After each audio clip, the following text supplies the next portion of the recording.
good morning, or good afternoon, or good evening, wherever you are in the world. I am just Mike. You are watching and you are listening to episode number 79 of the Rock Out Wild Show, where it is not just a show, it is a way of life. And only one episode remaining from another milestone event, that is episode 80 for next week. Now, if you are new to this video and if you are new to this channel, be sure to hit that subscribe button down below this very video. You can also like or dislike however you want to rate this episode and share with the Rock Out Wild Show on all of your social media platforms, from your Facebook, your X, your YouTube, your Instagram, your Snapchat, your TikTok, what have you. Let everyone know what the Rock Out Wild Show is all about. And tell everyone, from your family to your friends to your coworkers to your acquaintances, let everyone know about the Rock Out Wild Show. And as you see from the title of this very episode, for the main event, I will be reacting to a video that I have recorded 11 years ago, where I go over my DVD/Blu-ray collection. And by the end of this episode, I'll also provide an update to that as well. With this episode, regardless, this is going to be a movie themed type of episode because of the main event and because of the kickoff. I'll get to that in just a bit. Also on the docket, I'm going to take a look at on this day, but for only 3 things for this episode. I'm going to look at wrestling, music, and sports for July the 29th. To kick things off for episode 79 of the Rock Out Wild Show, I'm going to react to an old video of mine. This video is called the First Quarter Year 2015 Review in Movies. So this will be a little bit of a different video. I'm not going to guess how many points I'm giving a specific movie or anything like that. I'm just, for this very video, it's pretty much what you would call a quarterly year review for the movies that came out from January to March in 2015. But before I react to it, I should open up the webcam and say hi to everyone watching this right now. How are you all doing? I'm doing good. This is episode 79, one episode away from number 80. And without further ado, let's get right to it. So, let's react, shall we? First, I'm going to get the headphones on to make sure the volume is turned up. I'm also going to present, share screen. And let's take a look. Make sure the audio is on. Let's take a look at what this video is all about. Let's go full screen. And let's get started in 3, 2, 1, action.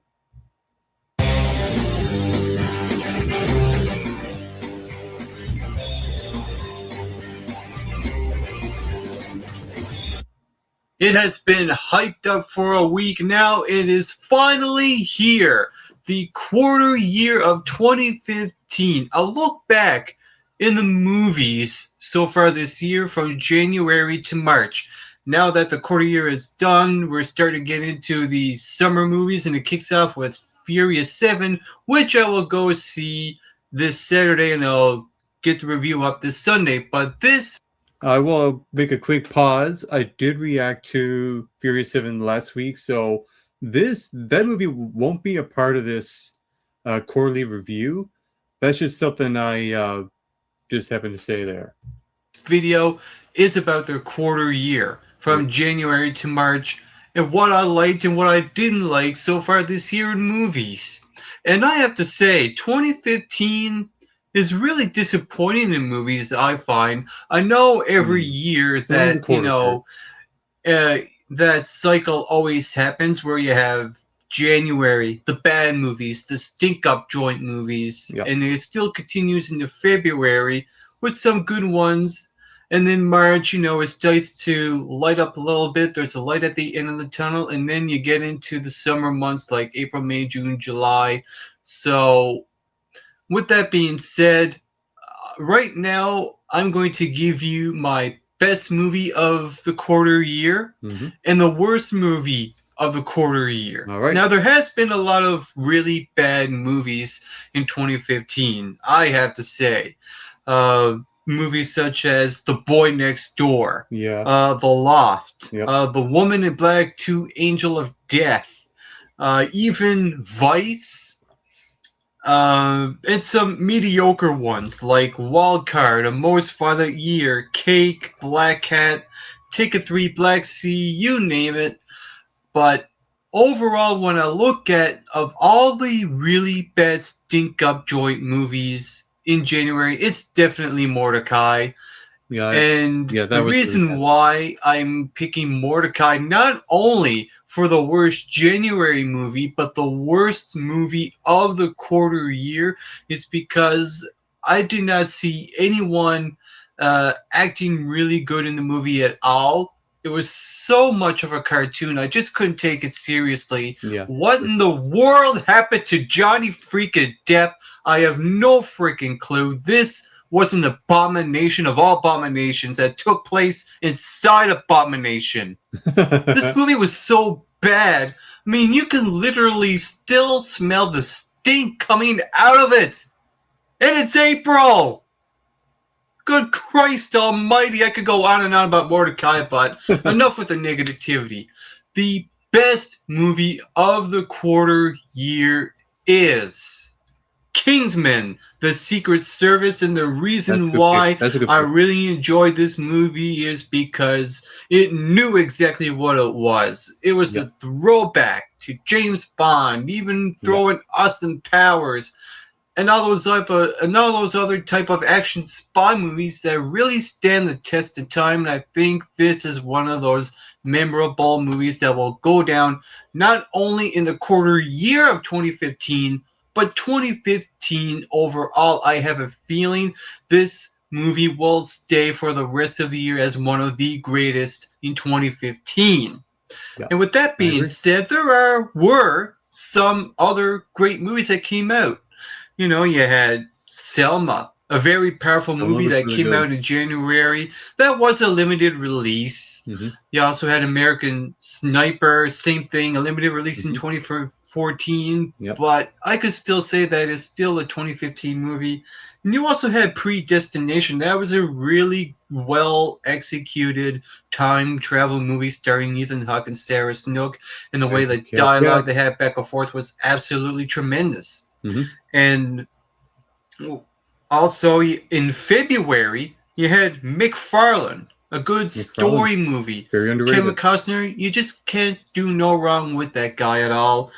And you also had a movie that, even though it was in a lot of film festivals in 2014, it finally came out as a limited release only in 2015. And that was a movie called 71. And I don't think this movie is getting enough credit where credit is due. This was a very intense movie. It was very suspenseful.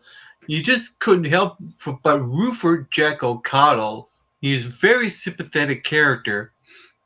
And I think that this will be one of the greatest war movies in 2015.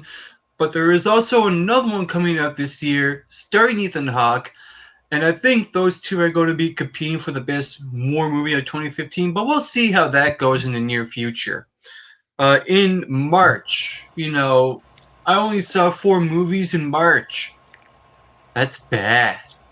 That's really, really bad. I mean, I've seen more movies in January, more than February and March combined. I mean, no wonder I'm saying that this year has been a disappointing year, because there were a lot of bad movies, especially in January. But the ones in March, there were... I'll say this. I love when I jump the gun when I look back at it in hindsight. Most disappointing movie of the quarter year, I should have said. Only 4 of them. Chappie. Oh, God. What the hell happened here? I don't know. I mean, it was one of those movies. It was just torture. I mean, you had that group, that duo, promoting their music. There was just no need for that. There was no need for Hugh Jackman acting the way that he was in the movie. There was no need for all people Sigourney Weaver, the star of Alien, only to be under freaking utilized in a movie, a sci-fi movie. That was terrible. And even my watch beeping, you hear that? My watch is beeping? Even that, even my watch thinks that Chappie was terrible. Tracers. Yeah, you could say that this movie was kind of but it is one of the worst movies of March, and you also had movies like Insurgent and Run All Night. Out of the March movies, I would have to say Run All Night is the best movie in March, but like I said earlier, the best movie of the quarter year is definitely Kingsman: The Secret Service, and I hope that that movie is actually going to be a series of movies, you know, the new franchise. I think that would really work considering this movie knows what it is and it can stand out amongst the rest, unlike, oh, say, the Divergent series, which is still stuck in that Hunger Games loop. That was the ultimate foreshadowing. The ultimate foreshadowing right there when I was talking about Kingsman. I mean, little did I know then they would actually make a franchise out of it. So, with that being said, right now, I'm going to take the time to throw some stats, some numbers, if you will. All right. And so far in 2015, 1,490 points have been given out. Now, if you don't know what my rating system is, I rate my movies out of 100. Now, and so far there have been 27 movies that I've seen, and 8 of those movies are below 50 points. Wow. And that should tell you how bad this year is. 7 of those movies are between 60 and 69, which you could probably understand because it hasn't been a disappointing year. And usually when I rate movies around the 60 range, they're kind of either mediocre movies, run-of-the-mill, by the numbers. Average. Some disappointing movies. I mean, a movie like, for example, Insurgent gets 62 points. I mean, that's not good. Now, also, the top 10 movies so far this year. Now, with the top 10, the average points only in the top 10, mind you, is 79.6, which is not bad considering how disappointing this year is. I mean, you have 2 movies in the top 10 that are between 60 and 69 points, and the movie at number 10 has 66 points. Again, another example of how disappointing this year is. And you also have only 2 movies this year in the top 10 that are either 90 points or above. Only 2. So even though you could say that, yeah, this is a really bad year so far, there are some redeeming qualities. So I won't hack this quarter year too much because there have been some good to great movies, but come on. Who are you fooling? You're sure not fooling me because I know better. So one more stat I'm going to give you is that the average points of all the movies that I've seen so far this year is 55%. Only 55. I mean, that's a number just to make yourself cringe. Yeah. Should be higher. That should be in the 70s. I don't think 2014 was... I don't think 2014 was a more disappointing year than 2015. I think 2015 is. Yeah. And right now, I'm just going to ramble on and on and on. I don't know about rambling on and on now because I'm going to end this video. And I'm going to say that my overall thoughts of 2015 in movies is that... quarter year. It's typical. January, bad, with only a couple of good ones. February, still the same. March, But at least now is that we're going to get into, hopefully, great movies in the summer. The big blockbuster, movies, if you will, like the Avengers, Mad Max, Star Wars, Furious 7 it kicks off with. So hopefully this year will start to get better and better and better and not, say, worse than the quarter year, because that would be terrible. So with that being said, what do you think of the quarter year in movies in 2015? And what is your worst movie of the quarter year? And what is your best movie of the quarter year? Whatever all they are, comment below and give me your thoughts of the quarter year so far in 2015 in movies. And also make sure to subscribe to my review show right down below this video to get McRocked. I will say this first. That was a complicated way to do the outro of that video. I really should have said, and if you saw this, and if you such and such a show to like the quarter year of 2015, what did you think? Feel free to leave those comments here in the comment section below. You can also hit that subscribe button down below this video as well to get McRocked. That's what I should have said at the end. But all in all, in retrospect of the quarter year of the year in movies in 2015 from January to March, I mean, it is what it is when it comes to every single year in movies. You get that slow month of January. February's not all that great either. March, there's a little bit of hope. But once you get into the summer months, that's when the hits starts to come out. It happens every year. But I will say this, 2014, like I alluded to in that video, is one of the best years in movies ever. And that's all in the past episodes of the Rock Out Wall Show. You can check all them out. That was my quarter year in review for movies from January to March in 2015. That's pretty much all that it is. So, the next installment I like to call on this day on the Rock Out Wild Show. So, we're going to take a look at what happened on this day in the world of professional wrestling. So, let's present share screen. And unlike last week, this episode of this installment of On This Day with Wrestling will not crash. I will promise you that. So, what happened for July 29th in wrestling in years past? Well, as you see, there's a picture of The Rock applying a sharpshooter, and sometimes Bret Hart chimes in on that once in a while. And it's not good. You can clearly tell. So, in 1964, in Honolulu, Hawaii, Lord James Blair's and Neff Mafia defeated Mr. Moto and Nikita Molkovich for the NWA Hawaii Tag Team titles. In 1976, Tiger Jeet Singh defeated Seiji Sakushi to become the first NWF Asian Heavyweight Champion in Osaka, Japan. In 1977, in Richmond, Virginia, Ric Flair defeated Bobo Brazel to become the NWA United States Champion for the first time. In 2001, FWA No Surprises 3 took place at the Pyramid Center in Portsmouth, England. The FWA All England title changed hands when Johnny Storm defeated Guy Thunder. Where's Guy Lightning? I'm just curious.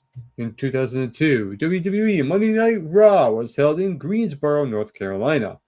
On the show, the Invisible Man defeated Rob Van Dam by pinfall to become the Intercontinental Champion. Then, in the main event, The Rock beat Ric Flair in the first and only ever singles match. That's insane. The Rock and Ric Flair only had one singles match. At least that they had one. I will give them that.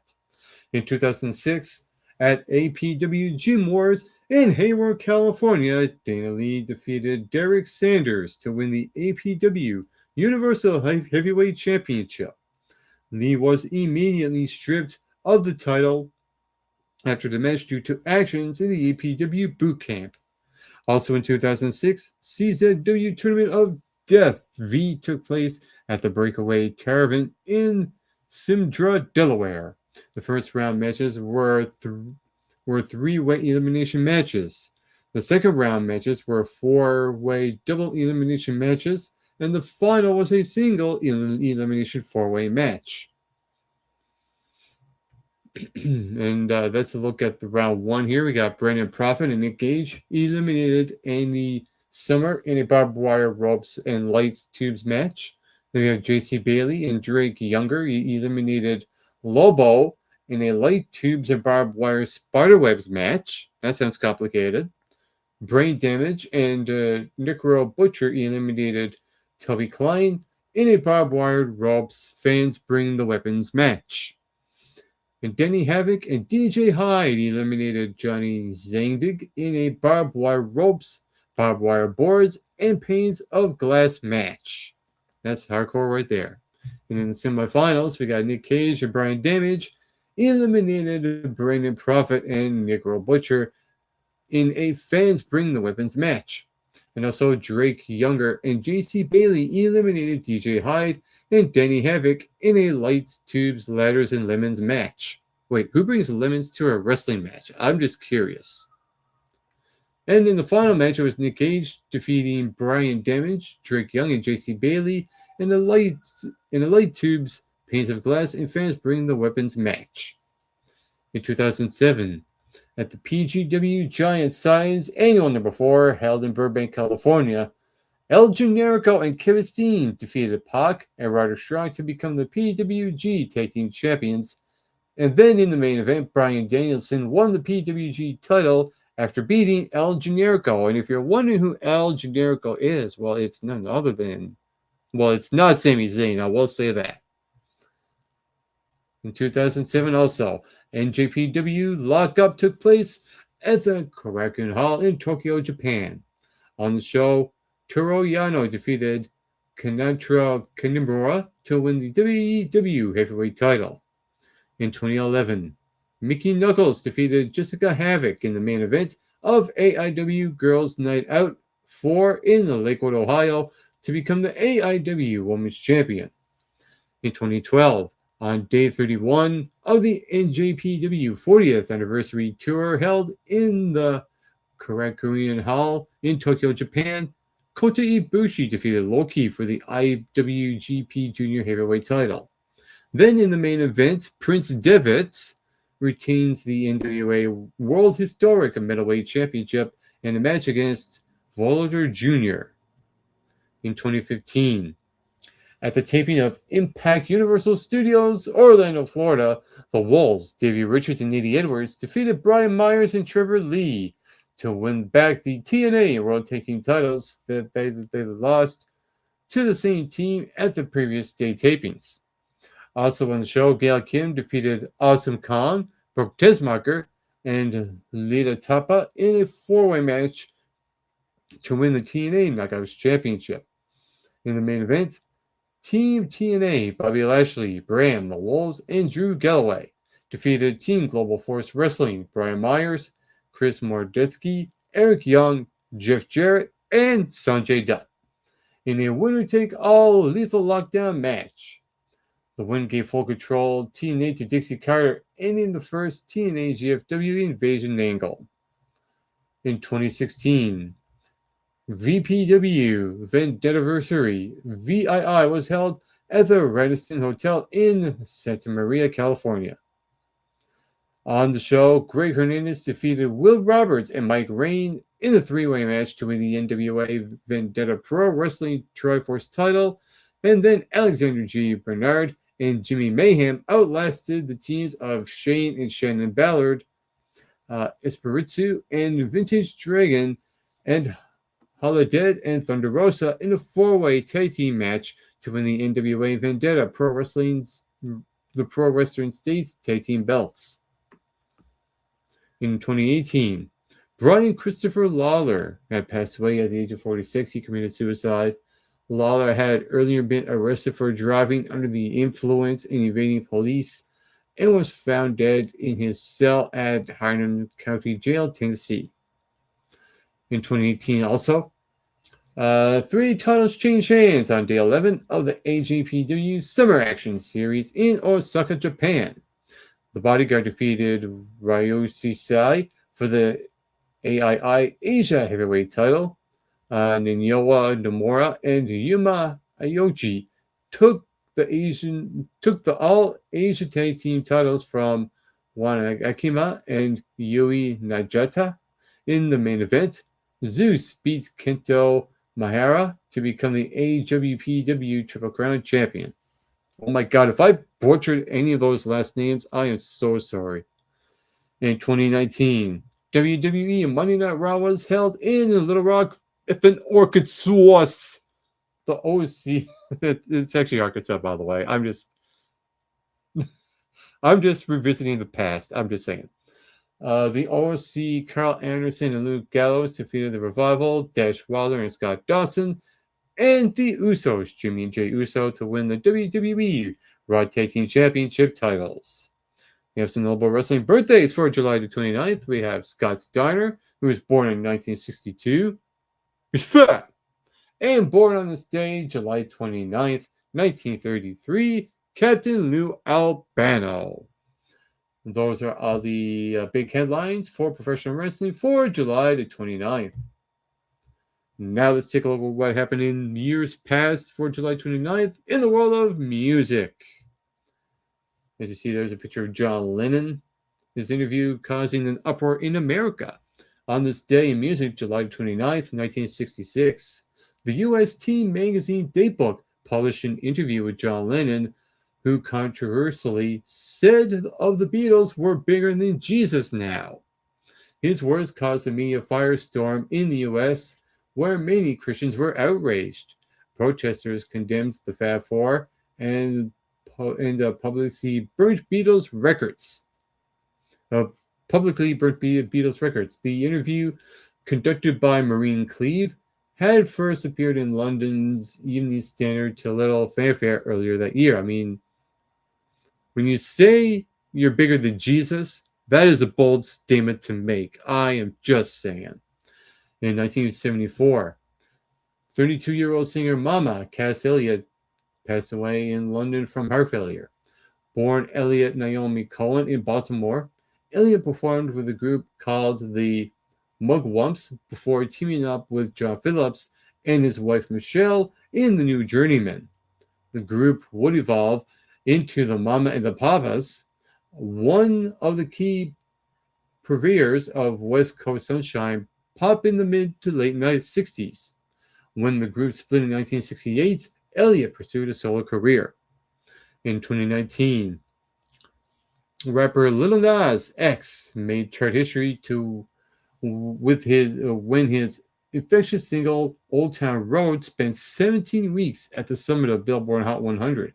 It surpassed the previously held record of 16 weeks at number one, jointly set by Louis Fonsi and Mariah Carey.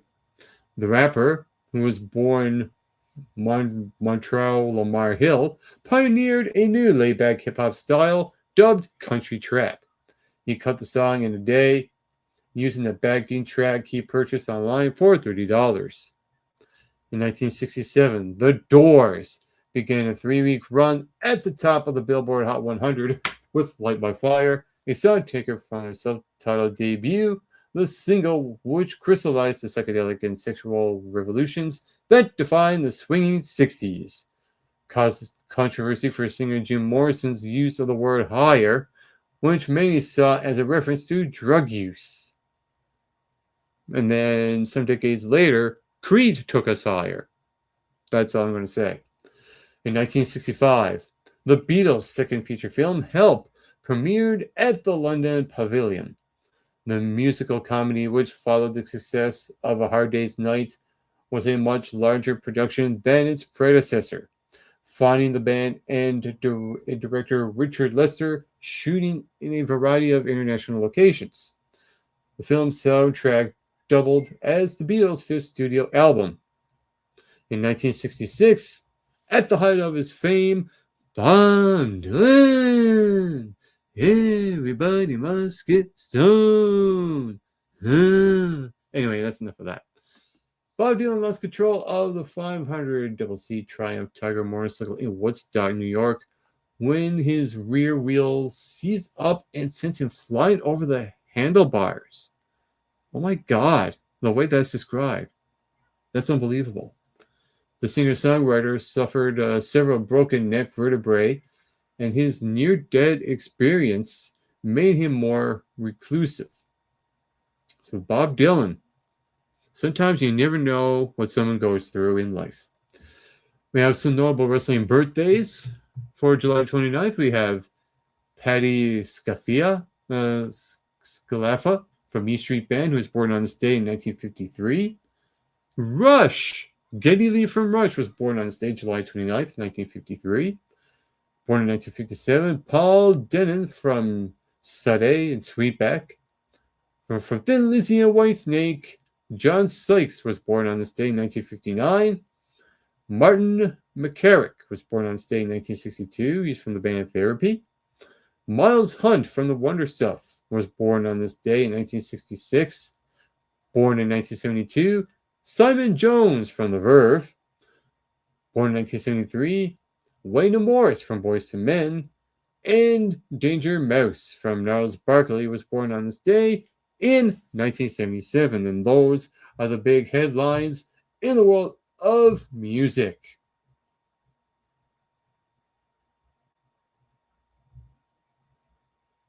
Now I'm just going to wait for this to respond. All right, perfect.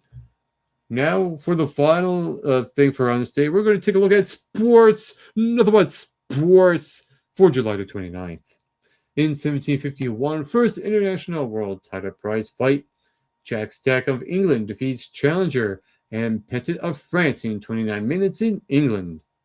In 1874, Major Walter Compton Wingfield patents a portable tennis court.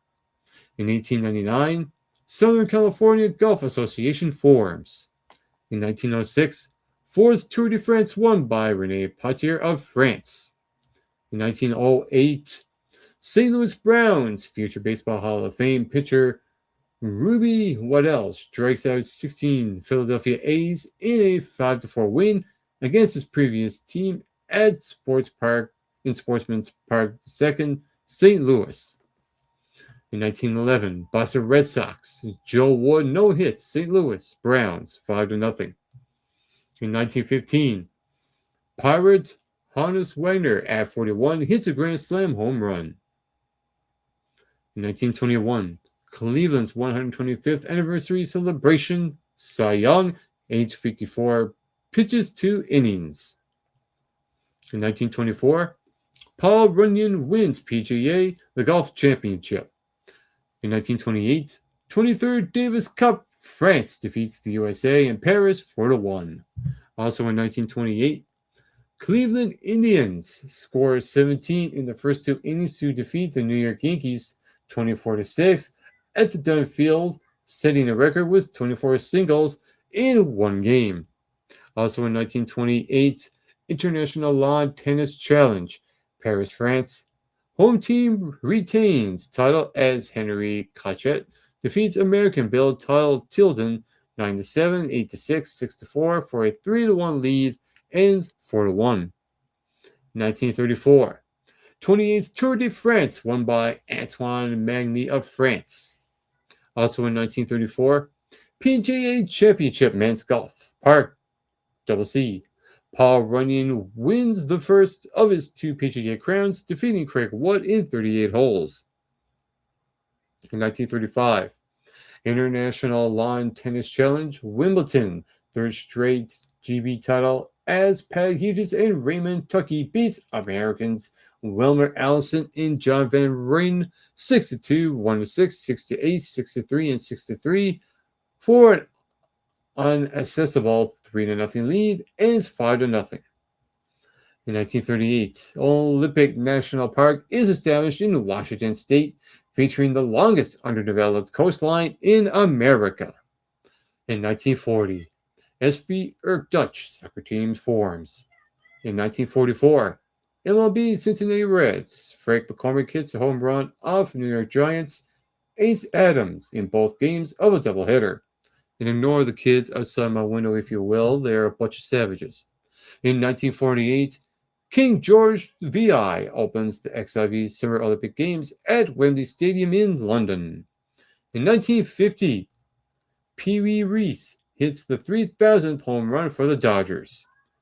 In 1951, 38th Tour de France won by Hugo Coblet of Switzerland. In 1956, U.S. Open Women's Golf, Northland CC. Kathy Cornelius wins her only major title by 7 strokes in an 18-hole playoff against amateur Barbara McIntyre. In 1957, Floyd Patterson TKOs Tommy Jackson in the 10th round for the heavyweight boxing title. In 1961, Philadelphia Phillies lose 4-3 to the San Francisco Giants at Connie Mack Stadium, the first of an MLB record 23 consecutive defeats. In 1965, Major League record 26 strikeouts, Phillies 16, Pirates 10. In 1968, Cincinnati Reds George Culver no-hits Phillies 6-1. In 1974, MLB St. Louis Cardinals Lou Brock steals his 700th base. In 1978, on Old Timers Day, the New York Yankees announced that Billy Martin will return as the New York Yankees manager in 1980, and Bob Lemon will become the GM. In 1979, Canadian Open Women's Golf, Peter Jackson Classics, St. George's, Amy Alcott wins by 3 strokes from Nancy Lopez for her first major title. In 1981, anti-apartheid protesters against the Springbok Rugby Tour are confronted by police who used batons to stop them from marching to the South African consultant in New Zealand. In 1983, MLB San Diego Padres first baseman Steve Garvey ends his National League record of 1,207 consecutive gaming streaks. In 1984, American cyclists Alexei Guriwal and Connie Carpenter win the road race double around the streets of Mission Viejo as the Los Angeles Olympics. In 1984, also, Canadian Open Women's Golf, St. George's, Julie Linkster wins by 1 stroke over Akio Okamoto of Japan. In 1986, England cricket batsman Dennis Ames scores his 100th first career class century playing for Warwickshire versus Lancashire at Edgbaston. I'm sorry if I mispronounced those words. I'm trying my best here. Also in 1986, New York jury rules National Football League violated antitrust laws and awarded United States Football League $1 million in damages. In 1988, Baltimore trades Mike Boddicker to the Red Sox for Brady Anderson and Kurt Schilling. Also in 88, Rick Sutcliffe steals home, becoming the first pitcher since Pascal Perez in 1984 to do so. In 1989, Javier Sotomayor of Cuba sets a high jump record at 8,046 feet, 2.45 meters in San Juan, Puerto Rico. It's actually not 8,000, it's actually 8 feet. I thought the comma was I thought the period was a comma for a minute. In 1989, Philadelphia Phillies retire number 32 in honor of pitcher Steve Carlton. Also in 89, Vince Coleman's record streak stops at 50 consecutive stolen bases. In 1989, White Sox trade Harold Baines to Rangers for Scott Fletcher and Sammy Sosa. In 1990, 26th Curtis Cup U.S. wins 14-4. Also in 1990, Boston Red Sox set a major league record with 12 doubles in a game. In 1990, Federation Cup Women's Tennis, No Crash, Georgia. The U.S. retains the title with 2-1 victory over Soviet Union. Gigi Fernandez and Zena Garrison Jackson clinched final with a 6-4-6-3 win against Larissa Nealand and Natasha Zvereva. In 1990, LPGA Championship Women's Golf. Beth Daniel wins her only major title by 1 stroke from fellow American Rosie Jones. In 1991, first Sunday night game at Shea Stadium, Mets defeat Cubs 6-0. In 1991, also, Yankee Stadium fans throws cups and blow-up dolls at Jose Canseco. Mention throwing a blow-up doll at Jose Canseco. That's bold right there. In 1992, American Michael Ray Barrowman swims the world record in the 200-meter breaststroke to 10:16 at the World Championships in Perth, Australia, breaking his own record set in August 1991. In 1992, I am not going to pronounce that name, so I'm not going to bother. This person of Poland defeats Hungarian Attila Mizir by 113 points to win the pentathlon gold medal at the Barcelona Olympics. Poland also wins the team gold. Also in 92, Yevgeny Sadovia of the unified team swims a world record in the 400-meter freestyle in 3:45 to complete the 200 to 400-meter freestyle double at the Barcelona Olympics. In 1993, Cincinnati Reds pitcher Thomas Browning is arrested for marijuana possession. In 1995, Carolina Panthers defeat Jacksonville Jaguars in the first NFL exhibition game 20-14. Also in 1995, Monica Seals defeats Martina Navratilova in her return to tennis after she was stabbed in an on-court attack in 1993. 1996, MLB Los Angeles Dodgers manager Tommy Lasorda retires with a record of 1,599 to 1439, 4 National League pennants and 2 World Series championships. In 2001, 88th Tour de France, no winner, Lance Armstrong disqualified. I wonder why. In 2001, also, British Senior Open Men's Golf, Royal County Down, Australian Ian Stanley wins in a playoff with Bob Charles of New Zealand. Also in 2001, Copa America Final, Estadio El Capin Bogota, defender Ivan Cordoba scores the winner at the home team of Colombia, edges Mexico 1-0. These kids are throwing me off here. In 2004, Marco van Basten is named the manager of the Netherlands national soccer team. In 2007, 94th Tour de France won by Alberto Contador of Spain. In 2007, also, British Senior Open Men's Golf, Murified Tom Watson wins his 3rd Open Senior title by 1 shot from Marco Mera and Stuart Ginn. In 2012, British Senior Open Men's Golf, Turnberry Fred Couples win by 2 strokes from fellow American Gary Halberg.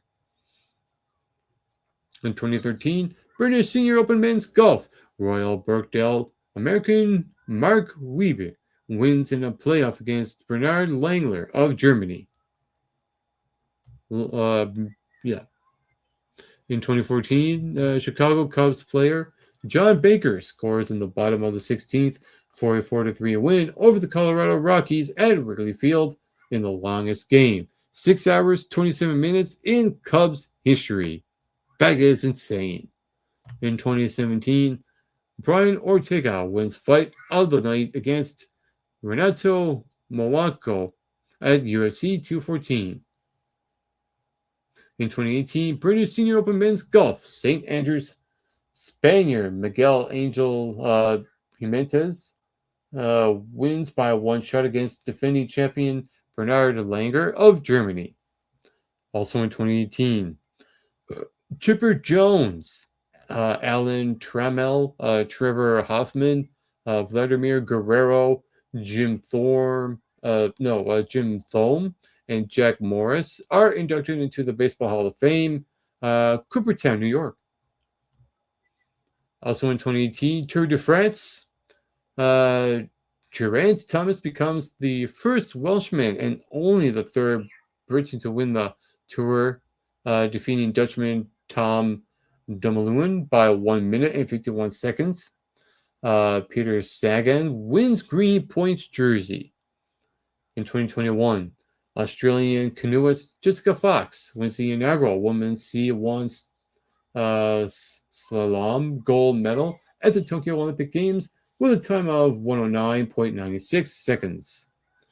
Also in 2021, Australian swimmer Emma McKinnon wins the women's 100-meter freestyle gold medal in an Olympic record of 51.96 at the Tokyo Olympics, her 8th career Olympic medal. In 2021 also, Croatian rowing brothers Martin and Valent Sinkovic teamed to win cockless pair gold at the Tokyo Olympics, the pair's second Olympic gold after winning double sculls in 2016. In 2021, following Simone Biles' withdrawal, teammate Sonia Salih becomes the first Hmong American Olympic champion in any sport, winning women's artistic individual all-around gymnastics gold in Tokyo.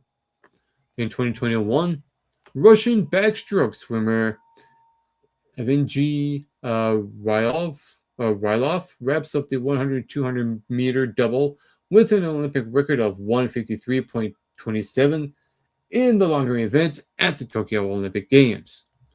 Also in 2021, South African swimmer Tatiana Shoemaker sets a new women's 200-meter breaststroke world record in 2:18.95 at the Tokyo Olympics, defeating the American pair of Lily King and Annie Laser.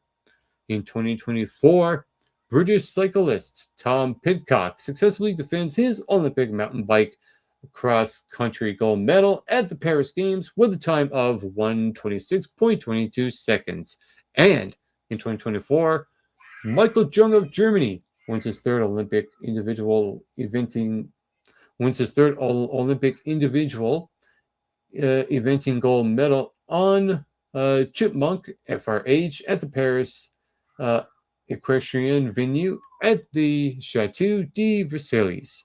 And those are all the holy molies. There was a lot there in sports for July the 29th. Well, that was all of them. And I do believe it is about that time for the main event for episode number 79 of the Rock Out Wild Show. And I'm just going to jump right to it. So let's get this started, shall we? So back in 2015, I decided to record a video where I would showcase my DVDs and Blu-rays, whether they're movies, television shows, what have you. I am going to react to that very video. But the first thing I'm going to do is open up the webcam again, and this is for the main event. The main event for episode 79 of the Rock Out Wild Show. I wish these kids would go away, for God's sakes. Anyway, let's go on. Let's react. Let's present. Share screen. And let's take a look at this video that I recorded 11 years ago where I go over my DVDs and Blu-ray. And let's go full screen. And let's...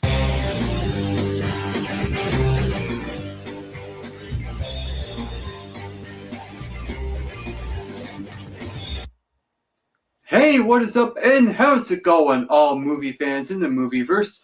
Welcome to the Mike McRock movie review show, and right now I'm going to do something different. It's something that has been requested, and what it is a Blu-ray / DVD collection type of video where I present to you what I have behind me over here. I got movies, I got games, I got TV shows. So without further ado, right now I'm going to take this camera and I'll give you an up-close and personal view of what these DVDs and Blu-rays are. All right, here we go. All right, so let's go over here and take a look. All right, so up here, down here. So this was back when I had this shelf in my room. Down here. I actually don't have this shelf in my room anymore. And some TV shows and other stuff I'll get to as well. And there's a CD collection down here, but this video mainly is going to be about the Blu-ray and DVD collection. Let's start it off. And I'll pause it. I actually have this shelf now with everything there out in the living room. Off with the very first one.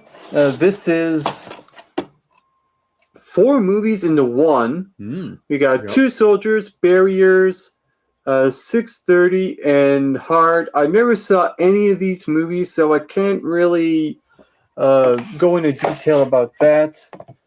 The next one is Rush Beyond the Lighted Stage. This is a bio DVD, and it's a really, really great show to watch. If you, it is. If you're not a fan of Rush, I think after you watch it, you will definitely be a fan of Rush. So I would recommend you to check this out. What else do I have here? I have Creed Live. That's a decent. This is actually their last concert before they split up again. So that's pretty unfortunate. But it's a really cool live show, and they actually set a record for most cameras on that concert. That's right. Oh, and Scott Stapp was shirtless in that concert as well. Not one of their best concerts. Looking back at it in hindsight. Next one is Camelot, One Cold Winter's Night. What a great show this concert really is. Fantastic. I think it dates back to like 2006. Yes, it does. Yep, 2006. 2 years ago. It is really, really good. I gotta say, excellent. I think if you're a fan of Camelot, you should definitely check that one out. Yeah.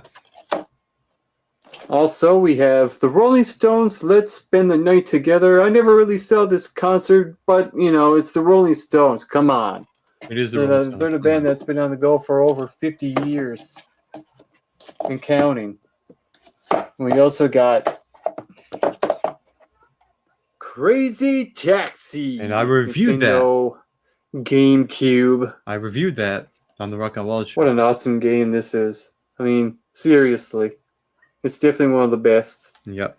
And I'm actually doing a Battle of the Games tournament this year, and at the end of the year, this is going to be one of those games. And that's one of my favorites. Also, another one of those games is this GameCube game, Day of Reckoning. WWE, you got Triple H, Randy Orton, Trish Stratus. Excellent game. This is definitely one of my favorite, actually the favorite WWE games that I've ever played. Yeah. Some nice graphics, actually. The graphics still hold up in 2026. All right, next. Get back in there. We got Day of Reckoning 2. A little different. I think I like Day of Reckoning 1 better, but this is actually not half bad. It's got more stuff. It's not bad. Stacy Keibler, Kurt Angle, Stone Cold in the back. John Cena, Batista. Up next. Oh, man. Let's spend more time putting them back than actually showing them. WrestleMania 18 Nintendo GameCube. Nice, cool game, I gotta say. Stone Cold, Hulk Hogan, RVD on the front. Definitely dated. And there's the back.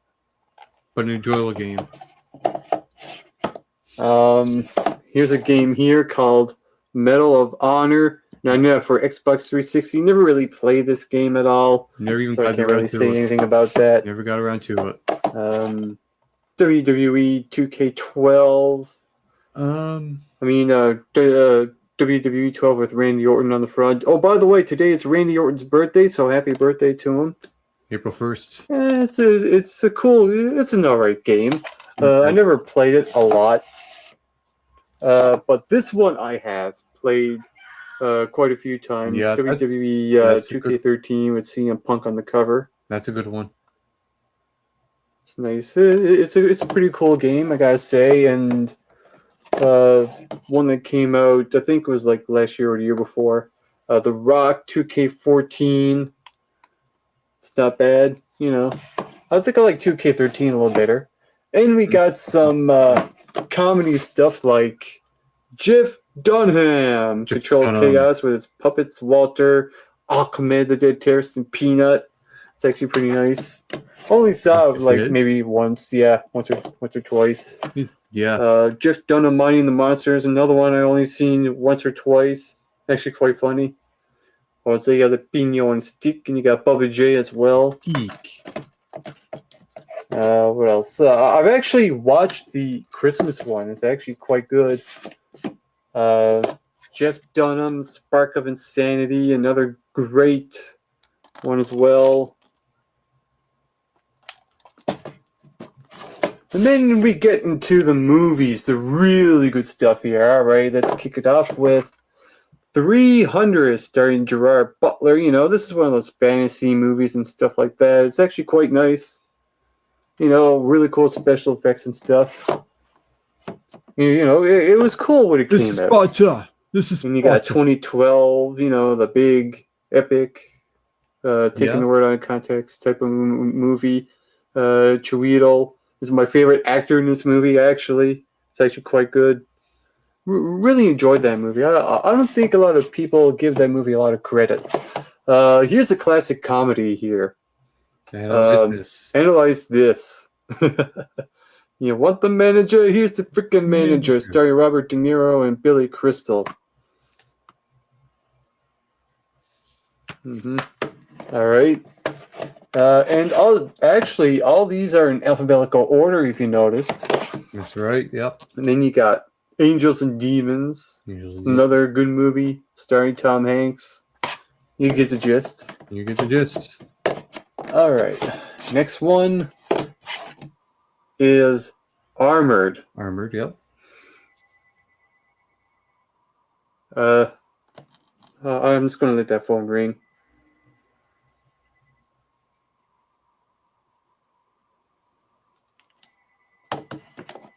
Armored, I don't think I ever got around to watching that. Oh, there you go. Here's Batman Begins. In Nolan we trust. Not bad movie. I like it. Not bad movie. I like it. That's underselling it. And it just came off of ranking Christopher Nolan. Behind Enemy Lines, starring Mr. At the time, Kennedy. But now he's Mr. Anderson on TNA Impact Wrestling. Not a bad movie. It's just a typical Hollywood WWE B movie. Then you got Blue Streak, starring Martin Lawrence. I always thought that was a funny movie. It's not bad. It's not bad. Funny movie. Then you got Bunraku. I don't know. I guess that's how you pronounce it. Josh Hartnett, Woody Harrelson, Gaka, Kevin McKidd, Ron Perlman, Demi Moore. If you ever get the time, watch this movie. It's actually hilarious, actually. I know. I don't remember that movie anymore. And of course, you got it's been so long. Catwoman starring Halle Berry. Of course, yeah. She's a gorgeous hot chick, and she's Catwoman. Blah, blah, blah. Too bad it never really worked there for her. Then you got this weird guy. I don't know who the heck he is. I think he carries a shovel always out to the ring or something. Pretty much. The Chaperone saying Triple H. Blah, blah, blah. Chaperone nuts. It's a B movie. Who cares? Who cares is right. You also got Steve Austin. I actually like these Stone Cold Steve Austin movies, actually. I think most of them are filmed in Canada. This one's called Damage. You know, and Steve Austin movies, they're all pretty much the same. They're just action beat 'em up. He's kind of playing sort of the same kind of character in movies. It's not bad. Then you got this Dead in Tombstone, starring Danny Trejo, Mickey Rourke. You know, it's a driving type of action movie. Don't take it so serious. Come on. Not every movie needs to be taken so seriously. Damn right. And then you got one of the classics here, The Departed. Starring Leonardo DiCaprio, Forget about it. Matt Damon, Jack Nicholson, and Mark Wahlberg. What a classic movie that is. That's a great one. Then you got Dracula, the one starring Gary Oldman, Winona Ryder, Anthony Hopkins, and Keanu Reeves. I actually recently watched that finally. And then you get into Dreamgirls, starring Jimmy Fox, Beyonce, and Eddie Murphy. Yeah, Jennifer Hudson. Oh my gosh, she could really sing. I mean, You talk about one heck of amazing performance. Yeah. I mean, not just as an actor, but as a singer too. Holy crap! And you got another cult classic, "Escape of New York," starring what's his name? Kurt Russell. Another great one. Here's one here called Exit Speed. I think I only watched this once. Fred Ward, Desmond Harrington, Leah Thompson. It was okay. Oh, that guy. He's from Dexter. Yeah, I remember. All right. And then you got Faster, starring Dwayne The Rock Johnson and Billy Bob Thornton. Not a bad flick. You know, it's decent. And then you got another classic here, Full Metal Jacket. Oh, no, there you go. This is actually Vincent D'Onofrio's first movie. He actually gained 80 pounds for that role. And I just went over... Just some fun trivia there. And the funny thing, I just reviewed Stanley Kubrick's movies the week before. That's funny. Then you got Gamer Gerard starring Gerard Butler. It's okay movie. But you know what? It's one of those guilty pleasure type of movies. What the heck? It's okay. And I don't know why I bought this one. I think I was trying to look for porn or something. But The Girl Next Door, definitely better than the generically Boy Next Door. Oh God. Oh, my God. Oh yeah, she's fine. Shut of that. Okay, that's enough. Oh my God, Mike. And then you got baby, Dr. Evil. Give me a freaking bone. Gold member, Mike Myers, Beyonce, Michael Caine. Hey, I wish there was a new one coming out. Come on, where is it? And then you got Gridiron Gang starring The Rock again. Good God, how many movies is this guy in? A lot. He's making too much money these days. It's not enough to be a WWE guy now. He has to be a Hollywood guy. Pretty much. Okay, now this is a movie that I don't think really gets enough credit. It's a movie called Hard Candy. Yeah. And it stars Ellen Page and Patrick Wilson. And Sandra Oh was only in it for a little bit, but man, watch this movie. I gotta say, it is great. It really plays on your mind on who's the target and who's the pedophile, if there is one, and stuff like that. Yeah. And then you got Will Smith, I Am Legend. Probably one of Will Smith's best movies, I think. I actually heard that movie slaps. And which is pretty much like I could say the same for his career, which kind of sucks. Another Steve Austin movie, Hunt to Kill. Again, another generic action movie, but you know what? Hey, Feels good. Can't go wrong with Stone Cold Steve Austin. Man with the plan. Then you got In the Name of the King, starring Jason Statham and Ron Perlman. It's okay. But you know what? Hey, it's Jason Statham. He kicks freaking ass. Come on. Give him a break, will you? And then you got, one of my favorites. Inception. What a great movie. If you ever see my top 3 movies of 2010, I do believe it is, this is definitely one of these movies that's high up on the list. Leonardo DiCaprio, man. This guy makes excellent choices in movies. Joseph Gordon-Levitt, Ellen Page, Tom Hardy, Cillian Murphy, Michael Caine. Oh, come on. This is one great movie. Man. And then you got... And notice that there was no big praise of Nolan back in 2015 from me. Now I'm like, Nolan is the almighty type of thing. Like in Nolan we trust. Inside Man, Denzel Washington, Clive Owen, Jodie Foster. Yeah, it's a forgettable type of movie, but you know, all right. It's Denzel Washington. Guy's just a cool, natural actor. And then you got this guy again. Good God. This guy should stop being in movies. Inside Out, Triple H, Michael Rappaport, Bruce Dern. Hey, at least Bruce Dern is in this movie, and I have to say, he's a really good villain. He is a good villain. Bruce Dern is all right, great. The next one is The Interpreter, starring Nicole Kidman and Sean Penn. This is actually not half bad. I like it. Decent flick. Probably one of Sean Penn's more decent movies, but probably not the best movie. He's a weird actor, too. Then you got Jumper. I actually like this movie. I don't know why some people poon on it, but oh well.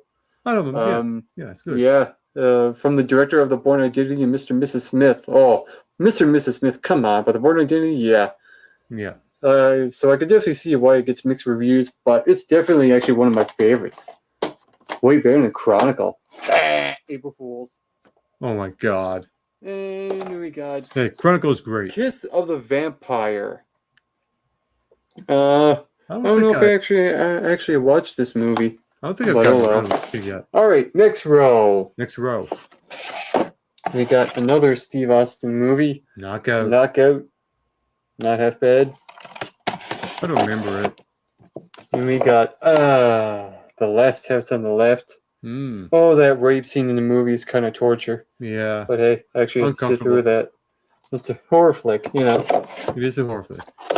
And we got I'm Just Getting Warmed Up, starring Gerard Butler, Jimmy Fox, Law Abiding Citizen. There you go. I actually enjoyed this movie. It was definitely the best thriller of the year. I actually agree with that title up there. Really damn good. Then we got a movie called Legendary, starring I Can't Sell No Moves in the Ring, John Cena, and some other couple of guys. Oh yeah, Danny Glover, yeah. And Patricia Clarkson. It's one of those feel-good type of movies and involves wrestling in it. Very much. I don't know why they have John Cena being the star since he can't wrestle. It should be Kurt Angle. Then we got Denzel Washington, Man on Fire, another good action-packed Denzel Washington type of movie. Hey, that's awesome.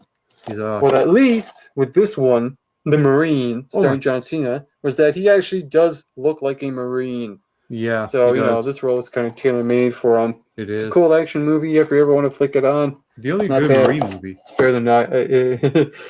It's better than that wrestling one he's in. And then you got the sequel, The Marine 2, starring Ted DiBiase. And he's actually not that bad in the movie. He's better than John Cena as an actor. I agree. Oh my And, God. I think I like that movie better. Then we got Maximum Conviction, starring Steven Seagal and Steve Austin. Hey, another typical Steve Austin and Steven Seagal type of action movie. There's a lot of them. Steven Seagal, actually, oh my God. I was actually in the store one day, and holy crap, the movies he was in. I know. A Night at the Museum, starring Ben Stiller, Robin Williams. This is the first one, actually, and I never saw any other Night of the Museum's movie after this. So this was actually pretty good. Then we got The Package, starring Steve Austin. The Package. And Dolph Lundgren. Another generic action movie. Vin Diesel, Pitch Black. There you go. Another pretty good. Vin Diesel movie. It was actually pretty good. It's better than the last Riddick movie, actually. Then we got Thomas Jane, John Travolta, The Punisher. Oh, no, yeah, there you go. Talk about badassery. Yep. That's it right there. Yeah. Literally no just words, before no the other show. words can describe it. It's badassery. Same with this one. Recoil. Danny Trejo. Steve Austin. Yeah. Two awesome. badasses. Recoil. Two badasses. And we got The Rock again. Oh my God. And Shaw William Scott, The Rundown. Not bad movie. How many movies does he need? And we got this guy who should retire. Kane. And See No Evil. Haven't saw the second one, but this first one, not bad. Not bad. That was good. I mean, not that bad. All right. I don't know where I was going to go with that, but this next movie coming up is my favorite movie of all time. Right. Serenity. Yes. And trust me, this is one of the greatest movies of all time. I kid you not. Firefly. If you haven't watched Firefly, watch Firefly first, then watch this movie. That girl kicks ass. River Tam. Oh, incredible. Fantastic movie. Love it. And we got 7 Pounds starring Will Smith. Oh. I don't know why I got that. I think I got that from Mom. Yeah. For a Christmas or a birthday or something. Then we got one of my next favorites. Shutter Island starring Leonardo DiCaprio. We are fairly fine and Marshalls. What an awesome twisty movie that was. Yep. And then we got Sleuth starring Michael Caine and Jude Law. It's only 2 people in that movie. Once. If you ever see this, go check this one out because there is a couple of interesting storyline plot elements that really stand out in that movie. Yeah. And then you got, I want these mother trucking snakes off this mother trucking plane. Snakes on a Plane starring Samuel Mother Trucking Jackson. Need I say more? Gotta love it. And then you got, another one of my favorites of all time, The Social Network, Jesse Eisenberg. Dude, I have to say, this guy can act. Holy crap. And you know what? I actually wouldn't mind watching that movie again someday. Well, I mean, what a fantastic movie and what a fantastic story. I know this is not, the most accurate character description of Mark Zuckerberg himself. I mean, he even said it himself. But damn. You talk about drama of the yin-yang. That's that movie. Then you got The Soloists, another interesting, uplifting movie about music and stuff. Jamie Foxx and Robert Downey Jr. Pretty good. And then you got the movie that killed the franchise. Well, not killed, but whatever. Spider-Man, the first one, starring Tobey Maguire. Yep, you know the rest. Then you got the reboot of Star Trek. Chris Pine and others. There's always the a really good flick. This one here, Stealth, Josh Lucas, Jessica Biel, Jamie Foxx. Not bad movie. It's a good TV flick. Not bad movie. Then you got another Stone Cold movie, The Stranger. Again, not bad. Then you got Superman Returns. I don't know if I actually remember watching this movie, actually.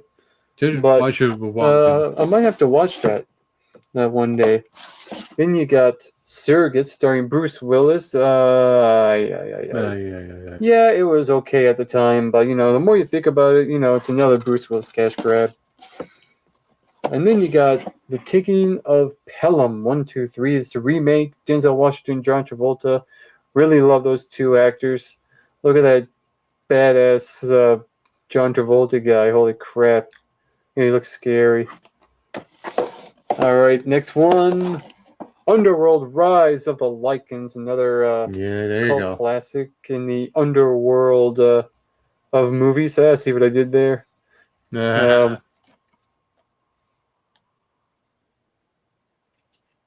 Underworld. I always enjoyed one of my favorites. Here's another one of my favorites of all time. V for Vendetta. Actually enjoyed that movie. It was really good. Natalie Portman and Hugo Weaving. Just look at those in masks. Yeah, I'm gonna get a shot up real close.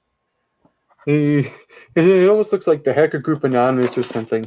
Yeah, kind of does. Then you got Walk Hard. The Dewey Cox story. What a blatant ripoff. Pretty much. You know who? Johnny Cash.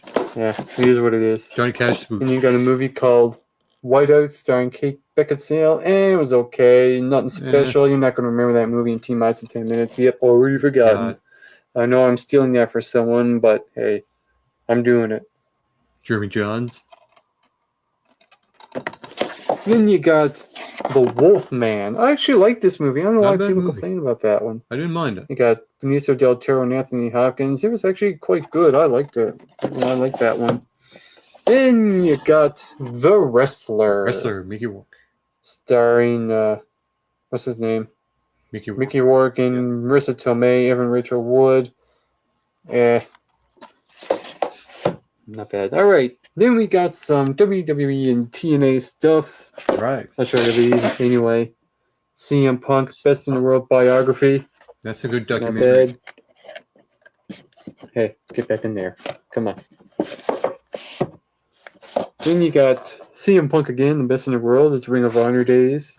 I will say this. I'll pause this for a moment. I think WWE should do an update Blu-ray, DVD, some sort of new documentary on CM Punk, seeing as a lot of stuff has happened in between those years when that DVD came out. And you got Hardcore Homecoming with all the ECW guys. Haven't really watched that yet. Yeah, haven't watched it yet. Then you got some TNA pay-per-views. Oh, there you go. Some old TNA stuff. TNA Victory Road, No Surrender. Yeah, old TNA stuff right here.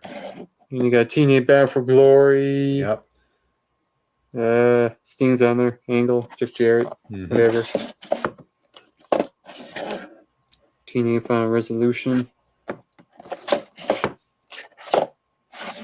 TNA Genesis. TNA Genesis. TNA Greatest Moments, brother. Brother. The Ric Flair GD thing. TNA Hard Justice on the cover Kurt Angle. Mm-hmm. Yeah. And you got TNA Lockdown. This guy right here, right in the middle. He's awesome. AJ Styles. Monster Bitch, Jeff Jarrett. A couple other people.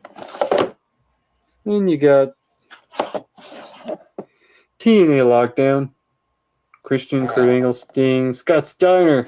The Master on the microphone. Yeah, he's awesome. And you got TNA Sacrifice. Oh, that's the one where. Oh, okay. I'm not going to go into that. I think that might be the one. I'm not sure, actually. TNA Turning Point. All right, that's the second road. Actually, I think that might be Victory Road. We got another road. Here we go. TNA Victory Road 2004. Oh my god. Oh my god. That's how far back I go. With TNA. And then you got. Okay, here we go. WWE Tag Teams. Tag Teams. Line Powers, World's Greatest Tag Teams. There's like a list of wrestling tag. And you got Baraka Lesnar, Here Comes the Pain. That's an old DVD, actually. It's not the new one that's out. It's just the one with the one DVD in it. Then you got OG Generation X. Suck it. Then you got New and Improved DX. Suck it. Okay. Never mind me saying suck it. And you got the greatest superstars of the 21st century. Yeah, some of these are superstars. Some of them are not. I don't know why. WWE really likes to sugarcoat their crap. Yeah, most of them are superstars. Then you got WWE Hell in a Cell from 2009. I don't think I ever got around to watch that. And you got this interesting DVD. Jeff Hardy, My Life, My Rules. I should really watch this one again and probably do a review on it or something. I haven't done a review for Oh, and you got this guy that can't sell worth of shit. John Cena Experience, yeah. You know what's funny about all this? I really can't stand John Cena at all. I don't like Cena at all. Like, yeah, his character was a nothing burger. His moveset was always clunky. He can't sell in the ring. He drove away a lot of fans for a decade.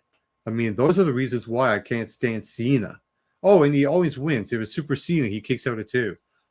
But for me to, as someone who can't stand John Cena, I sure as hell have a lot of John Cena DVDs.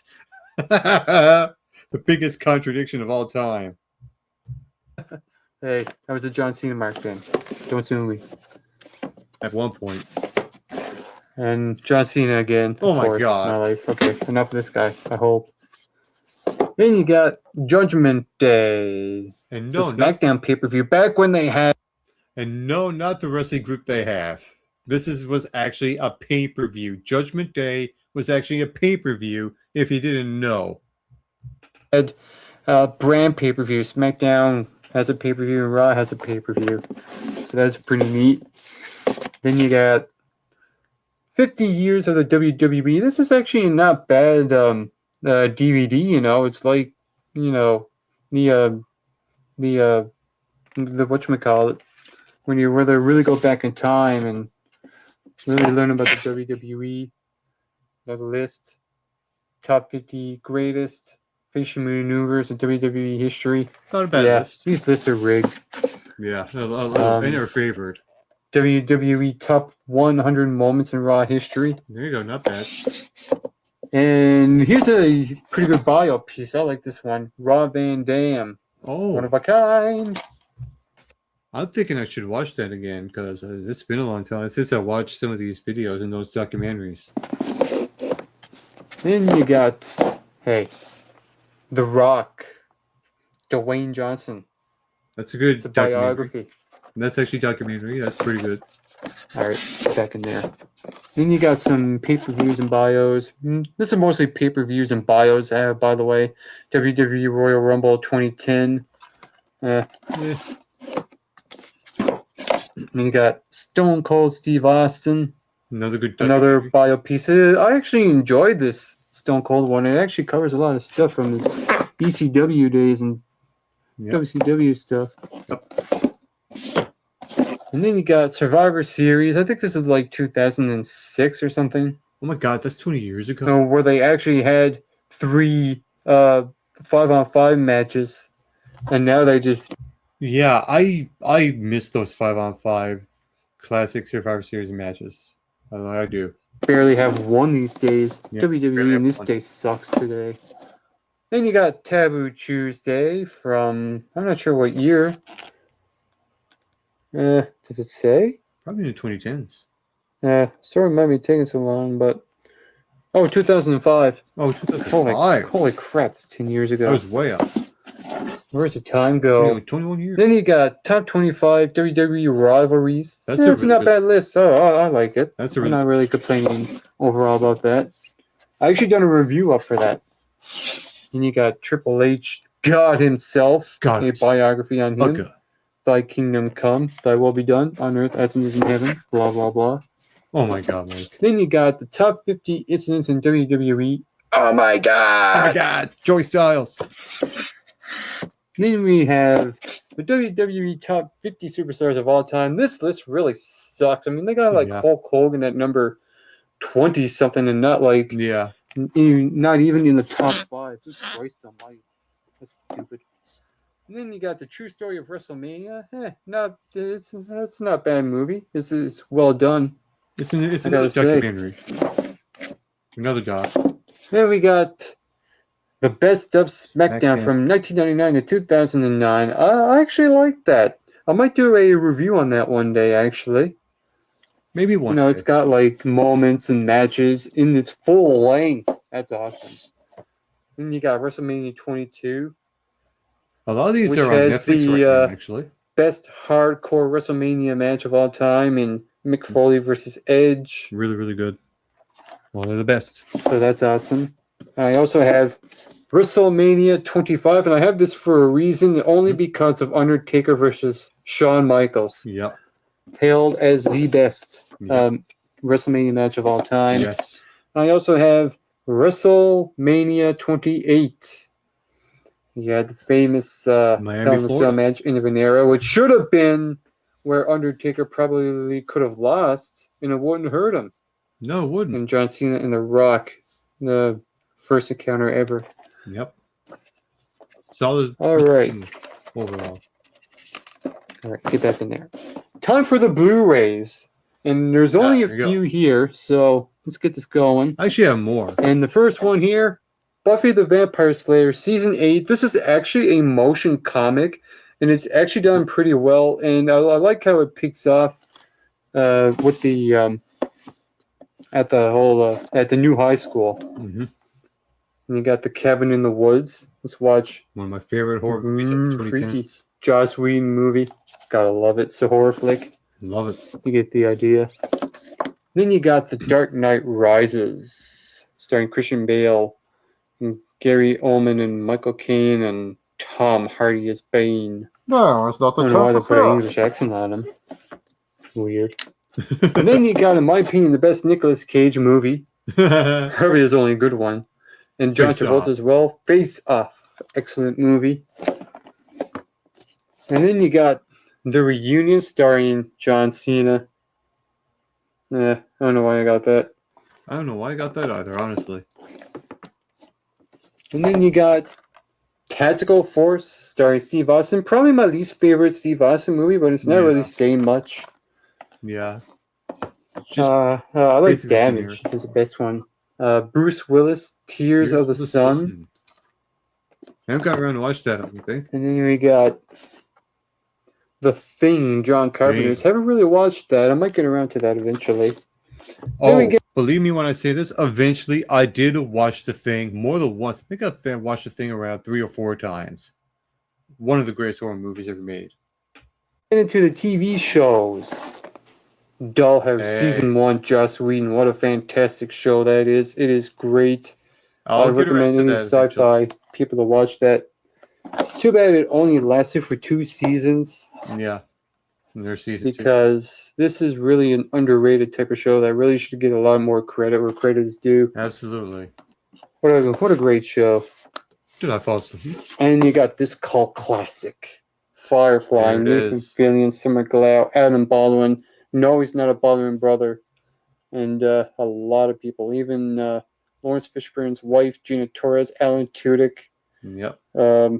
Even Ron Glass. Ron Glass. A name you might recognize from an old TV show way back in the day. Mm-hmm. And this is a fantastic show.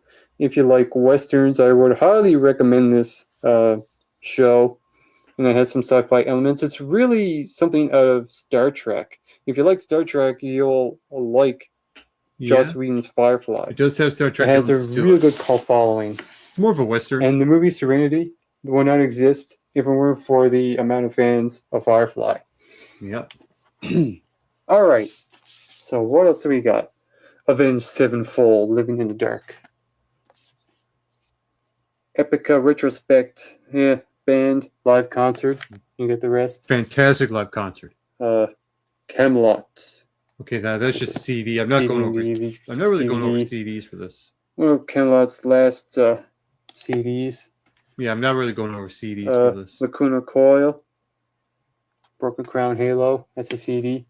As you see, there's a and Within Temptation the Unforgiving. That's actually a comic and a concept album. It's actually quite nice. Good album. All right.